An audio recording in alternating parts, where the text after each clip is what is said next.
दूसरा डिफरेंस जो मुझे लगा वो यहाँ लगा काम में, कि वर्क कल्चर कैसा है। हम इंजीनियरिंग कॉलेज में साथ में थे, उसके बाद ये बिल्कुल अलग फील्ड में चले गया, रिसर्च फील्ड में चले गया, क्वांटम साइड में, और मैं आईटी इंडस्ट्री में आ गया। तो तुझे क्या डिफरेंसेस लगे? मतलब हम कॉलेज तो हमारा साथ था, तो मुझे पता है कि कॉलेज में क्या पढ़ाई थी, क्या था, और उसके बाद अभी तुझे क्या लगता है कि तू जिस तरीके से काम करता है, तो क्या डिफरेंसेस हैं? इंडिया में भी इसने रिसर्च की, तो उसके बाद तुझे क्या लगा कि, या रिसर्च देखी तो तुझे क्या लगा कि इंडिया में और यहाँ रिसर्च में क्या डिफरेंस है, या फिर इंफ्रास्ट्रक्चर और किसी भी चीज़ में क्या डिफरेंस है? यार मैं तो शुरू करना चाहूँगा बिल्कुल बेसिक लेवल से, हमारी जो प्राइमरी एजुकेशन है उससे, और मैं कंपेयर करूँगा पब्लिक सेक्टर को, मतलब पब्लिक स्कूल्स, क्योंकि उससे आपको पता चलता है कि देश किस तरह से ग्रो कर रहा है, राइट? करेक्ट। तो अब अगर इंडिया में देखो तो पब्लिक जो इंस्टीट्यूशन है उनकी हालत बहुत ही ख़राब है। प्राइवेट मतलब जो प्राइमरी में आप जाओ, हाई स्कूल में जाओ, टीचर्स की कमी है, इंफ्रास्ट्रक्चर कुछ नहीं है, और जो भी बच्चे वहाँ जाते हैं वो बहुत ही गरीब खानदान से जाते हैं ज़्यादातर बहुत। तो प्रॉब्लम क्या है कि उनके दिमाग में बस एक ही चीज़ रहती है, और वो उनके दिमाग में पेरेंट्स के थ्रू भरी भी जाती है कि तुम्हें किसी ना किसी तरह जॉब करनी है। तो ये जो भी तुम एजुकेशन ले रहे हो उसका जो मोस्ट इंपॉर्टेंट एस्पेक्ट है वो है टू गेट जॉब। तो यहीं से क्या होता है, मोटिवेशन आपका सेट हो जाता है कि अब जो भी चीज़ पढ़ रहे हो उसका कहीं ना कहीं लिंक जॉब से होता है, ठीक है? तो ये बहुत बड़ा डिफरेंस मुझे लगा यहाँ पे लोग क्या है, क्योंकि everything is taken care of by the government. यहाँ पे लोग पढ़ते हैं शौक के लिए, तो केवल पढ़ते ही नहीं है। तूने देखा होगा यहाँ पे तेरे कुछ दोस्त हैं रॉक क्लाइंबिंग भी कर रहे हैं, कुछ जो है स्कीइंग के लिए जा रहे हैं। तो हमारा केवल एक पॉइंट फोकस होता है जॉब का, और वो इतना और जॉब पाने के लिए कंपटीशन बहुत है, और वो कंपटीशन कट थ्रोट है, because competition can be also good sometimes, but in India it's usually cut throat competition, means it takes a very very vulgar form, और it takes a toll on your mental health as well. क्योंकि क्या होता है कि जब तुम तैयारी कर रहे हो इंजीनियरिंग की, या फिर तुम इंजीनियरिंग से भी पहले आ जाओ, जब तुम 10th-12th में तुम्हारे अच्छे मार्क्स नहीं आते हैं, कितने लोग सुसाइड कर लेते हैं या डिप्रेस हो जाते हैं, क्योंकि उनकी बाकी तो एक्सपेक्टेशन छोड़ो, उनकी खुद से ही एक्सपेक्टेशन इतनी ज़्यादा है, नहीं होता तो डिप्रेशन में चले जाते हैं ना। बिल्कुल बिल्कुल, ये बहुत इंपॉर्टेंट पॉइंट है, क्योंकि अगर तुम ये सोचो ना, तुम्हारी लाइफ का जो सबसे ज़्यादा टेरिबल टाइम था, जहाँ तुम सबसे ज़्यादा परेशान थे, मैं तो बोलूँगा जॉब था। मेरा था जब मैं तैयारी कर रहा था इंजीनियरिंग, क्योंकि तेरा कभी जॉब था ही नहीं ना पर्पस लाइफ, तेरा पर्पस लाइफ का था रिसर्च और वो सब। लेकिन मैं बहुत ज़्यादा डिप्रेस हो गया था जब फाइनल ईयर में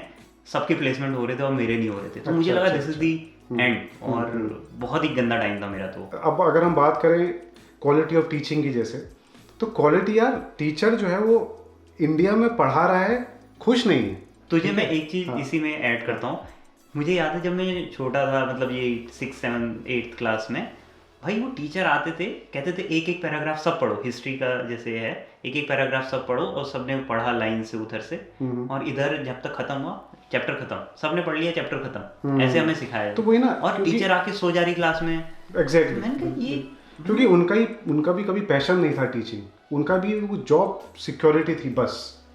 अब जहाँ से उनको पैसे मिलने लग गए हर महीने, वो सिक्योरिटी भी खत्म हो गई, फिर कुछ बचा ही नहीं लाइफ में, राइट? वो पैशन नहीं था उनका। मैं ये नहीं कह रहा इंडिया में पैशन होता ही नहीं लोगों के अंदर, देना कुछ होते हैं, कुछ वेरी वेरी पैशन मिले बाद में हिस्ट्री के, और वो सब। बिल्कुल, हमारे केमिस्ट्री के टीचर बहुत अच्छे थे, मतलब मैं सोचता कि ऐसे टीचर बाकी क्यों नहीं है, मतलब जब वो पढ़ाते थे ना, they were so involve in that. Exactly, तो बहुत अच्छा लगता था वो। बिल्कुल, तो वो है। अब यहाँ पे क्या है, हर लेवल पे जाइए, आप प्राइमरी में जाइए, हाई स्कूल में जाइए, टीचर्स जो हैं they really wanted to become a teacher, they had lot of career options, they could have been anything actually, but they chose to be a teacher, that means they really wanted to be a teacher, ठीक है?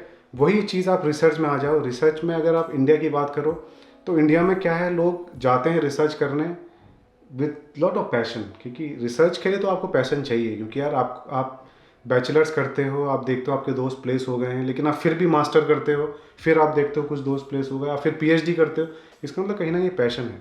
India में problem क्या हो जाती है कि क्योंकि वहाँ पे एक पेट्रोनाइजिंग एटीट्यूड है हमारे प्रोफेसर्स का, प्रोफेसर्स को इतनी पावर दे दी गई है कि they have the ability to rule up one's career और to make up one's career, तो उनके हाथ में बहुत कुछ दे दिया है।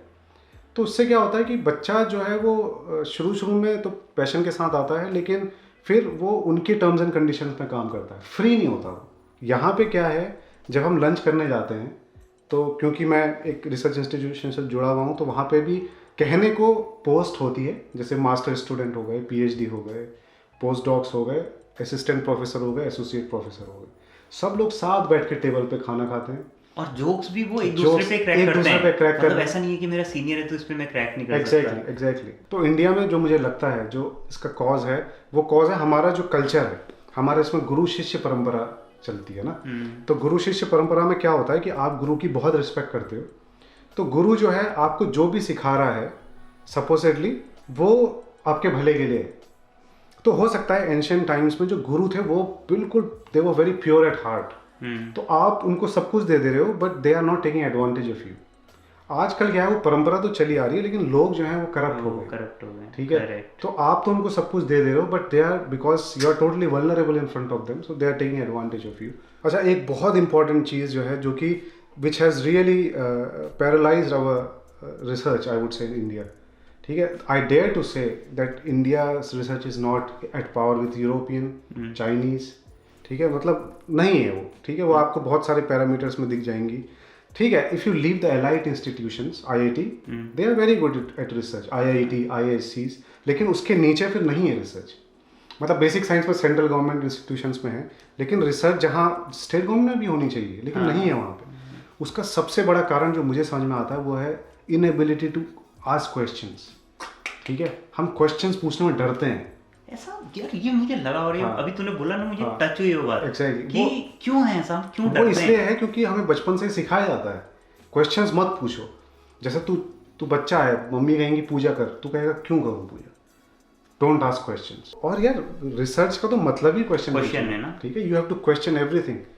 और रिसर्च क्या है, मैं तो कहूँगा लाइफ का हर एक डायमेंशन, स्पिरिचुअलिटी हो गया, रिलीजन हो गया, सबका मतलब क्वेश्चन से ही तुम एक नई डायमेंशन खोल रहे हो ना, कि पॉसिबिलिटी की, मतलब ये भी हो सकता है। हो सकता है। मेरी एक हिंदी की टीचर थी, मुझे बहुत अच्छा मानती थी एंड आई ऑल्सो लाइक्ड हर। मैं बहुत क्वेश्चन पूछता था, ठीक है। तो एक दिन मेरे से कहने लगी वो कि बेटा, जब तुम धर्म की बातें करो, जब तुम धर्म के मंदिर में प्रवेश करते हो तो अपनी तर्क नुमा चप्पलों को बाहर उतार के आया, ठीक है। तो मुझे बहुत बुरा लगा उस दिन। मैंने कहा यार, तो क्या है फिर इसका मतलब, आप आंख बंद करके जो भी कोई बोले उसको फॉलो करते रहो, तो इसका मतलब तो आप फंडामेंटलिस्ट हो जाओगे कि आपको किसी ने बोल दिया कि ऐसा किसी ने बोला है और आपको ऐसा करना है तो आप कर दोगे, ठीक है। तो ये जो प्रॉब्लम है हमारी सोसाइटी में कि बिलीफ, सोसाइटी ऑफ बिलीवर्स बन गई है। जैसा तू उस दिन बोल रहा था कि once we were society of seekers, now we are society of believers. It's rudimentary concept, वो हमारी सोसाइटी को बहुत पीछे ले जाएगी और ले जा रही है।